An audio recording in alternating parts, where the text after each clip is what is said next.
Hey folks, it's Rob, and welcome back. This is my ongoing series currently on the Dungeon Master's Rulebook as part of the greater series on the Red Box Basic Set for 1983. Of course, you know that if you've been watching these videos, but maybe YouTube has weirdly suggested this as the first video of mine that you get to see, and welcome aboard if that's the case. But uh, we just finished with rules, procedures, and rules, which was actually quite interesting to read through in my opinion. We're now moving into the monsters, and right now we're just about the middle of the book. Actually, we have these 4 pages on basically describe how, monster interactions and stats, so we can then move into basically the descriptions of monsters here, which goes on for quite a bit of the book, actually. As you can see. And then after that will be treasure. There we are. And uh, then there's a little more after that, after treasure. Um, we have a lot of treasure descriptions, and then we get into creating dungeons, which it gives you, about 4 pages on, and then we have wandering monster tables. So we're moving into our penultimate section of the book, in my opinion. To be fair, it's actually that third one on creating dungeons, but we'll get started here. Um, what I intend to do, and again, uh, all of this stuff is not for the beginning player. I will restate that. And it's meant to be for the dungeon master. And knowing too much about what's going on behind the curtain can limit your enjoyment initially in the game. I do want you to, if you have an interest in being a dungeon master, please, continue with me. But if it is such that you're a new player, maybe this isn't the information you should be getting right now. And that, because you only get to have once you know. Okay. I've done this kind of codicil before, but we're moving into a new section, so why not? There'll be slightly different tags. It might draw on different people. I'm also This one will unusually appear on the schedule because I'm trying to get ahead of myself before I have a tooth pulled. So who knows how long that's going to tie me up. Anyhow, all that aside, thank you very much for your patience. Let's get started. Monsters. General notes. Many types of monsters are listed on the following pages in alphabetical order. Monsters may be friendly or unfriendly, wild or tame, normal animals, or fantastic. The DM uses these monsters as as friends and opponents of the player characters. Infravision. Many non-human monsters have infravision in addition to normal sight. Modern players probably know this more as dark vision, but infravision doesn't work exactly like dark vision does. We'll get more into what infravision does here, and then maybe I'll remember to talk about what dark vision's like. Um, infravision is the ability to see 60 feet in the dark by seeing heat and the lack of it. Normal and magical light makes infravision useless. Fire and other heat sources can interfere with the infravision, much as a bright flash can interfere with normal vision for a short time. To infravision, warm things seem red and cold things seem blue. For example, a party of characters hiding in darkness could be seen as a group of reddish shapes. Some bodies would seem a faint pink armor, while others, an unarmored magic user, for example, would be brighter red. A cold pool of water would seem a deep blue color. Even an item or creature which is the same temperature as the surrounding air, such as a table or a skeleton, can be dimly seen with infravision. Note that a character such as a thief or a halfling in complete darkness cannot hide from a monster with infravision. Some light source must be nearby to interfere with the monster's infravision while casting shadows in which the character could hide. Now, dark vision tends to be just that you can see in the dark. And this is much more like, I don't know, have you seen Predator? Or have you seen like a thermal imaging camera? It's much more like that, where you see differences in gradients of temperature. And so it's not like your regular daylight vision for the dwarf or the elf or I don't, yeah, for the dwarf or elf in the party, or for various monsters. Hit dice. A monster's size and toughness is measured by its hit points. A monster's hit points are determined by rolling eight-sided dice. The number of dice used to determine a monster's hit points is called the monster's hit dice. The more hit dice a monster has, the bigger and tougher it is, and the more XP, experience points, it is worth. Examples: a skeleton has 1 hit die. It has 1 to 8 hit points. A rust monster has 5 hit dice. It has 5 to 40 hit points. A red dragon has 10 hit dice. It has 10 to 80 hit points. Yeah, so a giant red dragon could, or unlikely, could have 10 hit points. I have to roll 1 10 times on an 8-sided die for that to happen. It could happen. You never know. Sometimes the hit dice have a bonus or penalty included as a minus or plus number. This makes some monsters a little more or less powerful than their hit dice would indicate.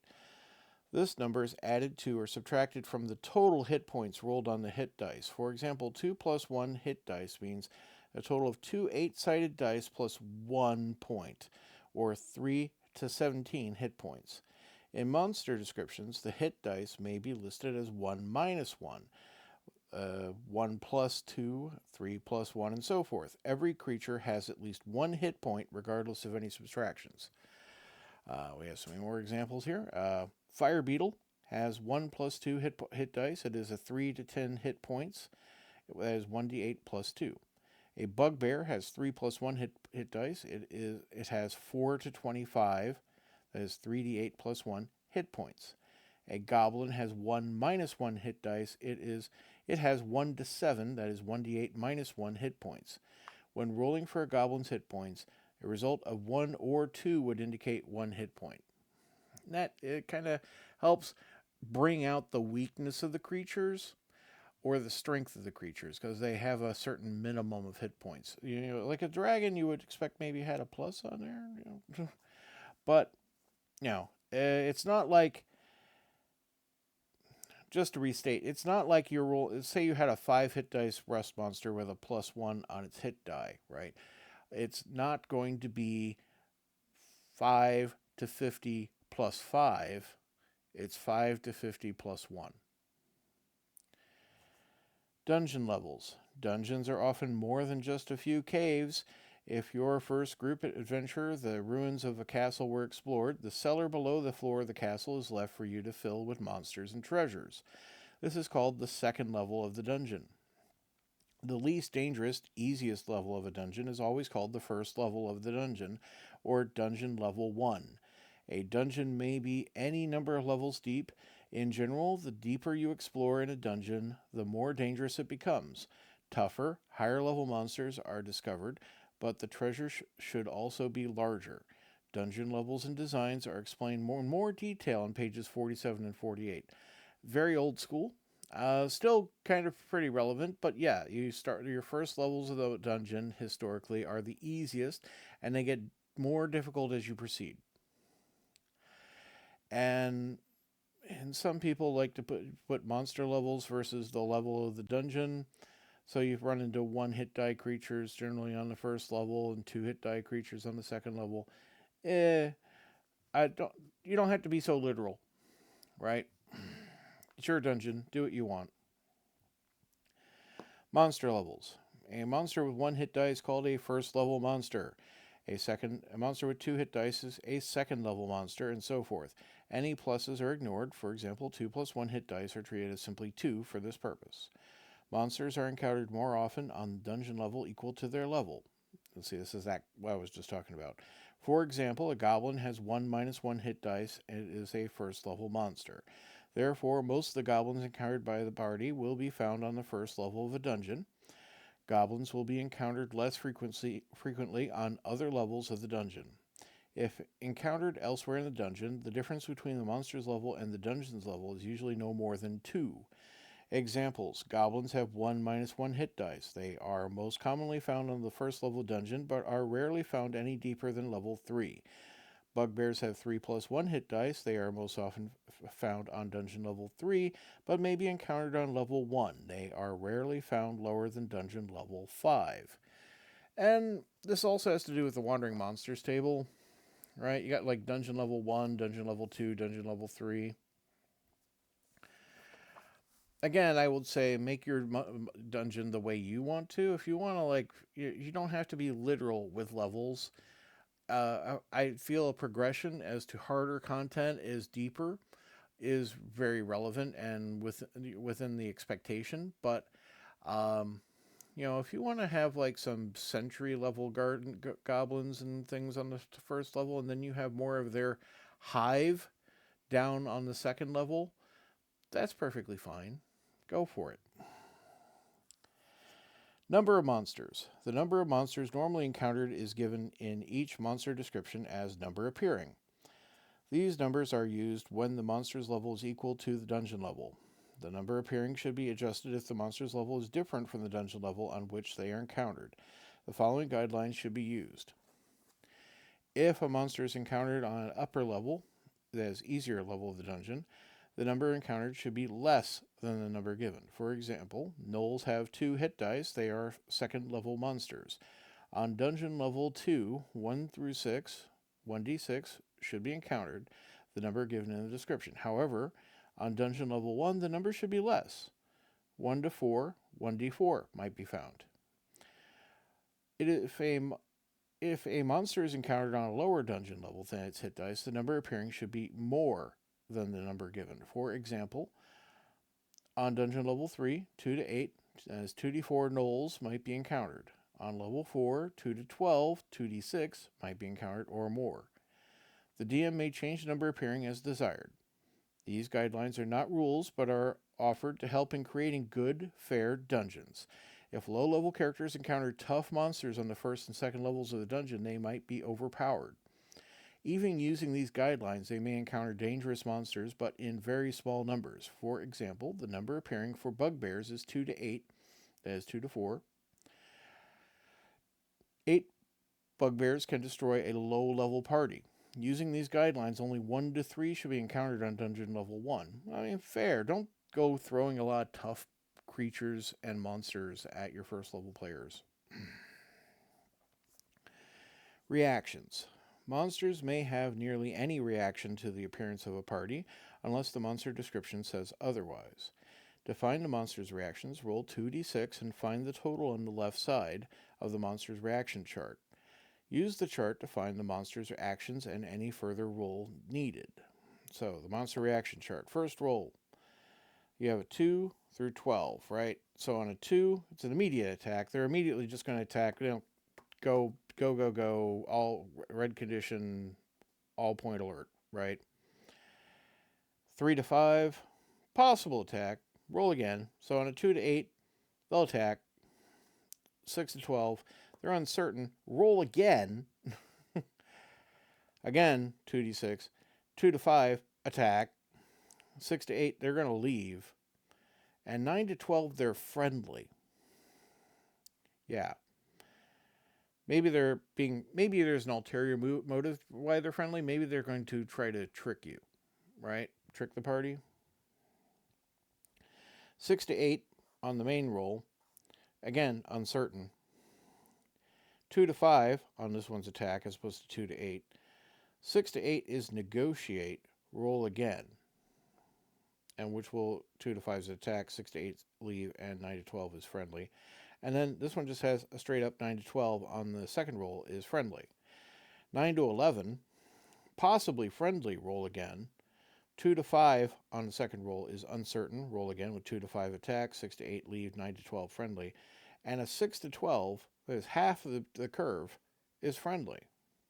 And then at 12, just straight up boxcars, immediately friendly.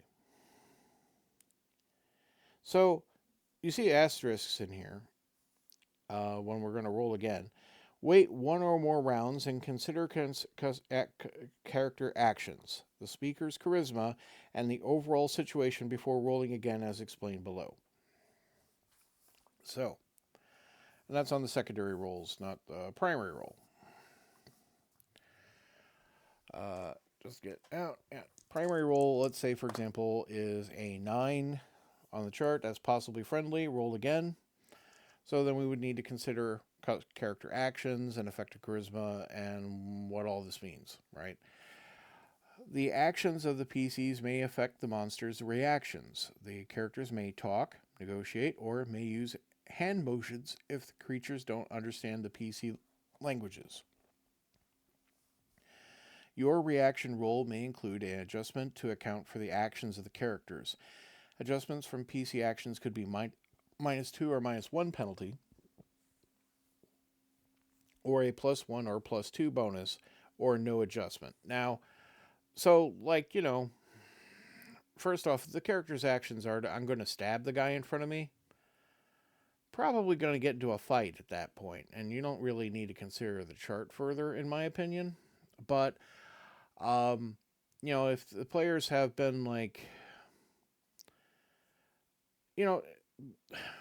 how they've been acting and how they're behaving may be getting around, or may be that these monsters have no idea, right?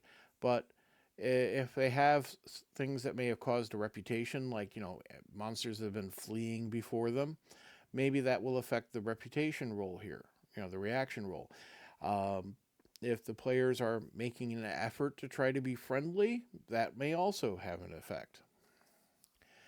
Effects of charisma. If the monster or NPC encountered can understand what is said by the PCs, the bonus or penalty due to charisma is applied to the result, in addition to bonuses or penalties due to character actions. Example. The party meets a bugbear and decides to be friendly. One player says, I'll talk to it in common. I've got +2 from charisma, due to a score of 18. Another says, I'll try it in goblin, but I've got a -1 due to charisma score of 6.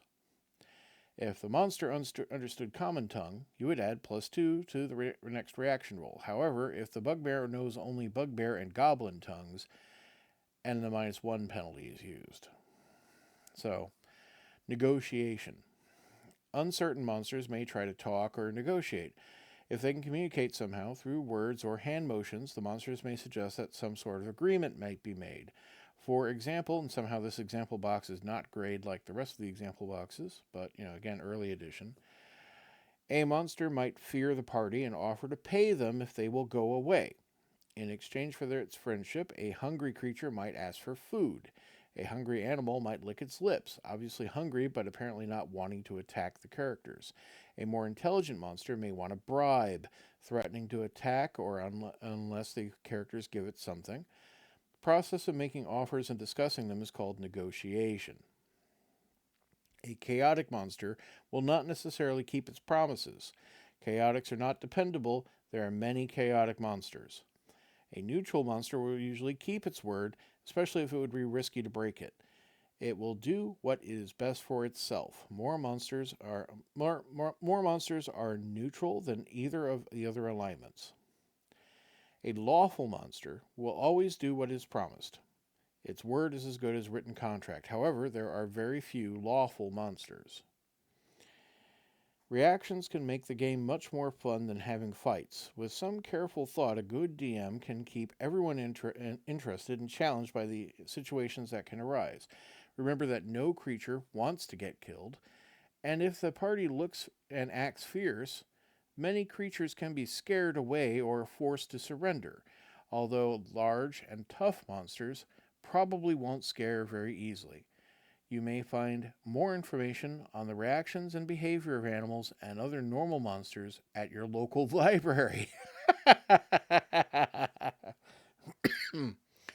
Oh, yes, at the local library. Actually, that's not even a bad advice. It's just that it's just so stereotypically dated. Sorry. Knowledge is power and all that. And it's half the battle. Combat. Running a monster in combat is usually easier than running a player character. Hit rolls, let's see, this is going to go up here and not down this way. So just if you're following along, we're now in this set corner over here. Hit rolls and damage rolls are made by the same way for both monsters and characters. The monster's hit table, however, is different. In general, the bigger or tougher the monster, the easier it hits. To find hit rolls needed by an attacking monster, find the monster's hit dice, always given in the description, on the chart. The hit chart for that monster is the line of numbers next to the hit dice. Part of the chart is given here. The entire chart is given on page 49 for easy reference. So, hit dice up to 1, right? So that's, goblins, smaller creatures, normal men. You have the AC run across here, right? And you have your 2 hit number, which, as you can see, THAC0 is not the factor here. We have a continuing string of 20s. To hit AC 0 is technically 19 for up to 1 hit dice creature. But minus 1, 2, 3, 4, and 5 are all 20s. Not 20, 21, 22, 23, 24, right? Plus 1 to plus 2, 1 step better. Plus 2 to plus 3, 2, 3, another step better. Plus 3, 2, 4, 1 step better. And these charts just slide, right? 1 point progression. Pretty straightforward table. I still use THAC0 for a reference, and keep in mind that 20s kind of persist, but that's my particular shorthand. I learned basically playing second edition when they brought out THAC0. Back in the day, we used to have these hit charts written out on our sheets. Saving throws. When a character casts a magic spell at a monster, the creature has a chance to avoid the effects just like characters do. Similar monsters have the same types of saving throws as characters, versus death ray or poison or magic wands or so forth. And again, this is something to do with the older version of the game where we have particular saves against particular things and different character classes, and we'll have different saving throws versus other characters because they have different specialties. And nowadays, I believe you're saving against like fortitude or something like that, and I forget what the other one is, but basically they're more generic and more general. Monster saving throws, however, are fairly general. It's just that there are different saves to be made with different difficulties. Monster saving throws are found on the character's saving throw charts. In every monster description, a character class and level will be given for the DM to find the creature's saving throw. This is noted as save as, for example, like a save as magic user, save as fighter. So you'll see save as fighter a lot. A full chart is given on page 49 for easy reference. In general, monsters make saving throws as the character type to which they are most similar. Unintelligent monsters make saving throws as fighters of a level equal to 1/2 of their hit dice. Example. The goblin description gives the note save as normal man. To find a goblin saving throws, look for normal man on the saving throw chart. For a werewolf, save as fighter 4. The creature saving throws are the same as those of a 4th level fighter. Let's go quickly over to page 49, very briefly. So we have our reference charts, and we can see here saving throws, right? Cleric, dwarf, elf, fighter, halfling, magic user, normal man, and thief. And the fighters one is dragged out because it goes up to level 12, even though this is the basic set, because monsters such as dragons are described in here. So you need to be able to understand and obtain a saving throw for that level of monster, which, as you can see, these numbers descend as the level goes up. Normal man being generally the weakest, I think, in every single category, as they are functionally level 0 characters, right? So, you got a 14 save versus poison there, 15 versus magic wands, 16 versus paralysis or turn to stone, 17 dragon breath, and 18 on rods, staves, or spells. And how that works, once again, just to remind you, because it's been quite a while, you need to roll at or above that number to save. So if the saving throw is 18, you roll that d20, and I got, hey, lucky, 19.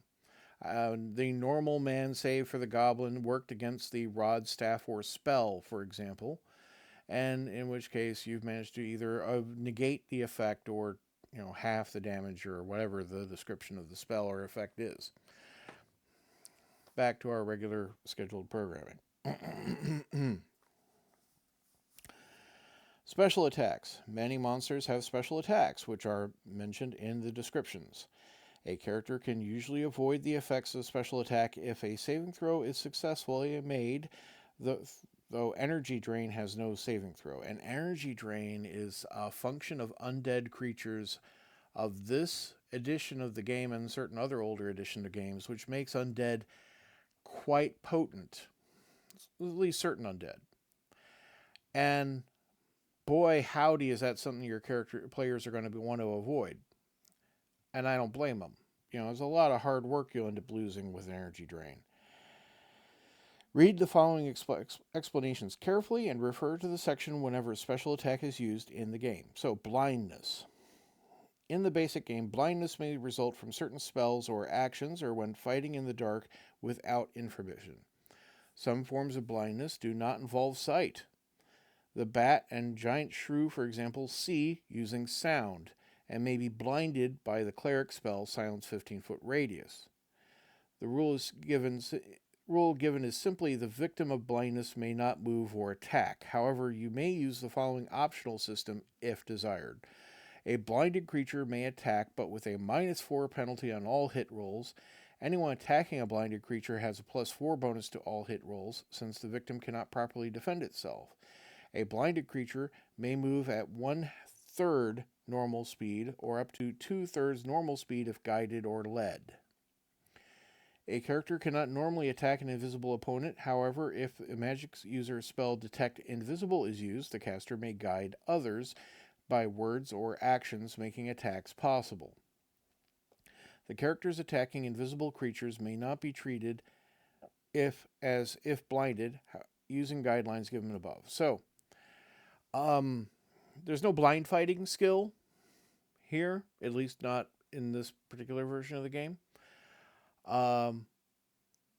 So really, if like a common way of blinding a monster or a player character is like a light spell is cast on their eyes, which is a very straightforward spell and very easy to use.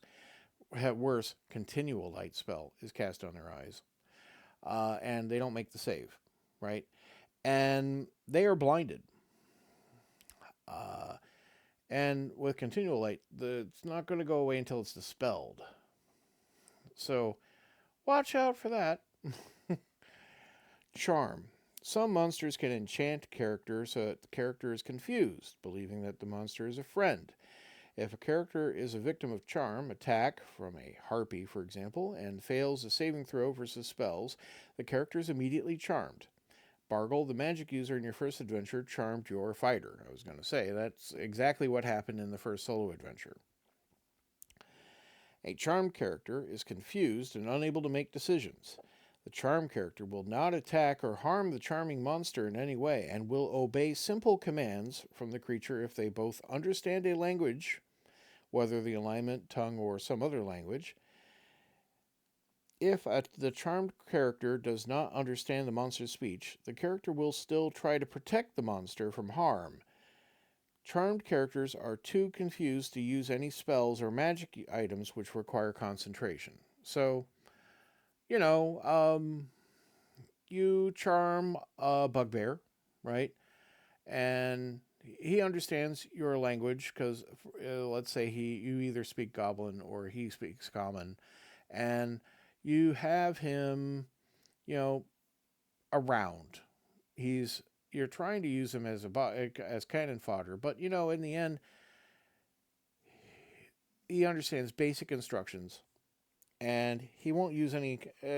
I guess a bugbear is not a great example for special abilities, but basically, he'll try to fight to defend his buddy, but he won't be able to You know, I don't know. Bugbears don't have any special abilities. Let's use something else. You charm a dryad, right? It won't use any of its magic spells for you.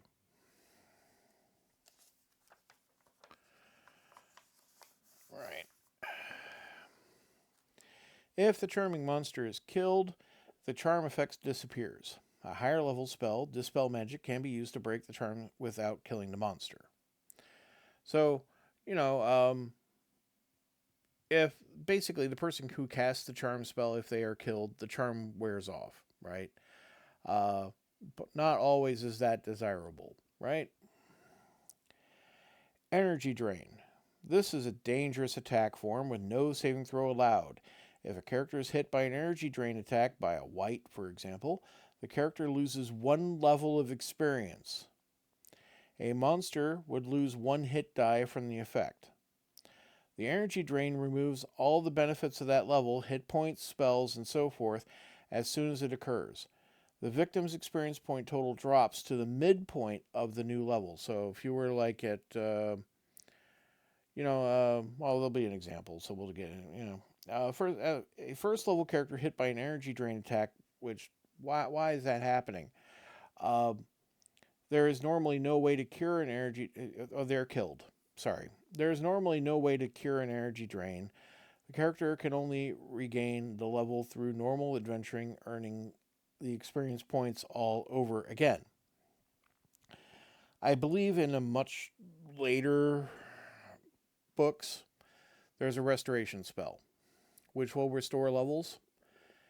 It is also cast by much higher level clerics who should probably not be walking the streets regularly in your campaign, at least at this point.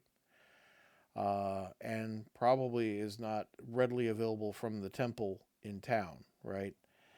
Um, so, don't I first don't throw wights at first level characters. Don't do that. Um, Secondly, here's the example. An adept with 2800 XP sees a wight and steps forward in an attempt to turn it. Brave adept. The attempt fails, and the character is struck by the wight. The adept immediately becomes an acolyte with 750 XP, which is the midpoint of that lower level. In the following round of combat, the wight strikes the character again, and the acolyte is killed by the energy drain. In the D&D companion set, a high-level cleric spell can restore a level lost by energy drain. Yeah, see, there it is. Um, this is kind of brutal early on, and should be your big boss if it's appearing at all. At least in the first, I would say 7 levels of play. Wights are no joke. We'll get into that when we start getting into monster descriptions. But really, energy drain is one of the worst things you could be throwing at the party. And especially if they don't understand what's going to happen to them, this can be really big problem and really cause people to have a bad time. You need to foreshadow and forewarn that a big thing is going to come up and that they are in danger, right? Don't just throw wights at a party with no expectation that they are going to be in danger and that they need to take the fight very seriously. Be fair to your players. Paralysis. This effect freezes a character. If the character is hit by a paralyzing attack and fails the saving throw versus paralysis, the character is unable to do anything. The character is not dead, and the character cannot die from mere paralysis. The carrion crawler I was talking about does this. Ghoul attacks paralyze as well. Paralyzed character remains awake, aware of what is happening, but cannot do anything that requires movement, including speaking, spell casting, and so forth, until the paralysis ends. All attacks on the paralyzed creature will automatically hit. Only a roll for damage is made. Paralysis itself has no permanent effects of any kind. It lasts 2 to 8 turns, that is 20 to 160, 20 to 80 minutes, unless a different number is given to the monster description. The cleric spell Cure Light Wounds can be used to remove the paralysis, but will not cure any damage when used for this purpose. If you played the old school SSI Gold Bucks games, it did both, but not that's like AD&D first off, and secondly, not necessarily correct. It's certainly not correct for this edition of the game. But up to you. If you want to be nicer to your players, possibly because they're in dire straits, maybe that works that way. But keep in mind how you decide to do things like that. You want to be consistent.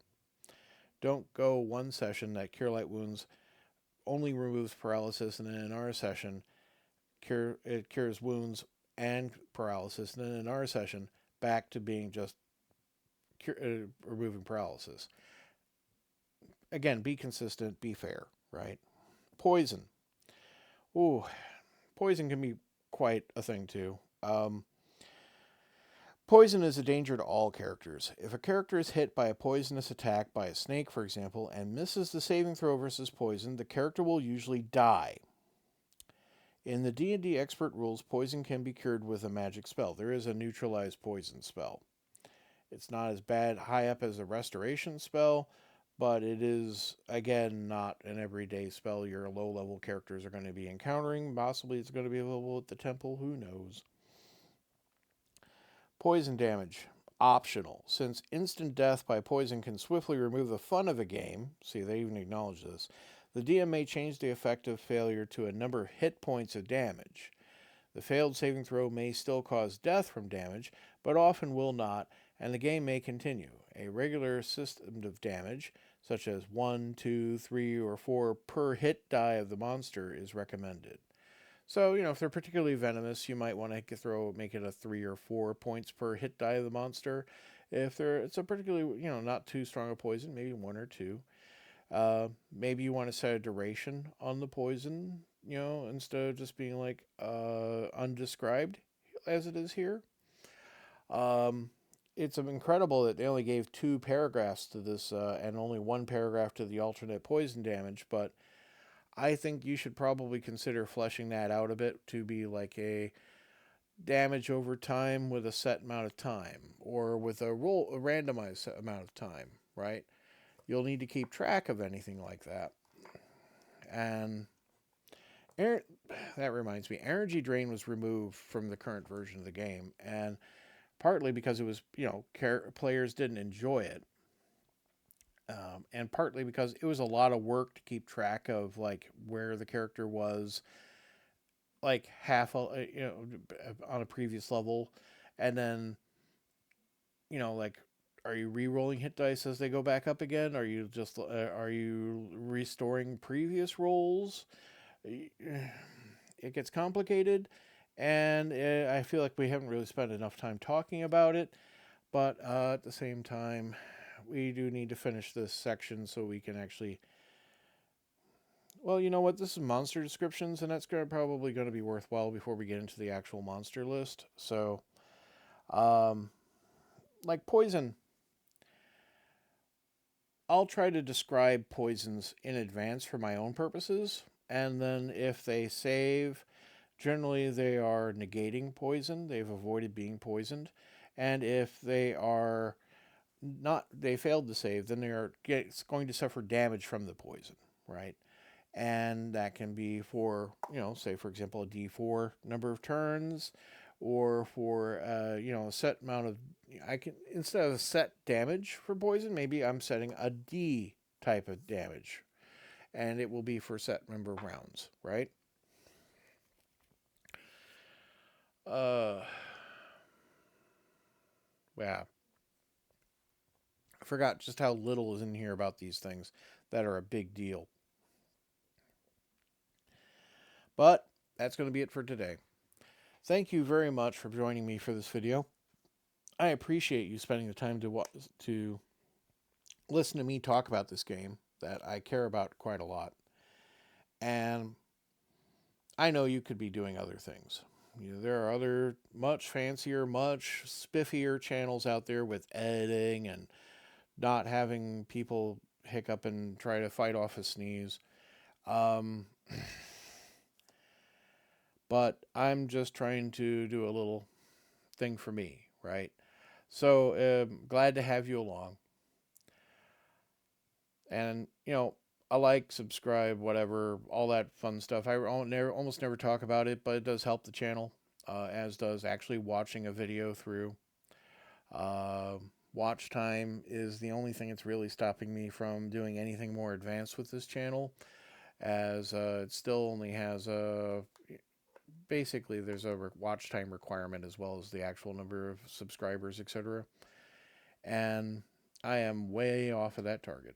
So, not like I'm looking to monetize this channel, but sometimes it'd be nice to do some of the more advanced functions as well.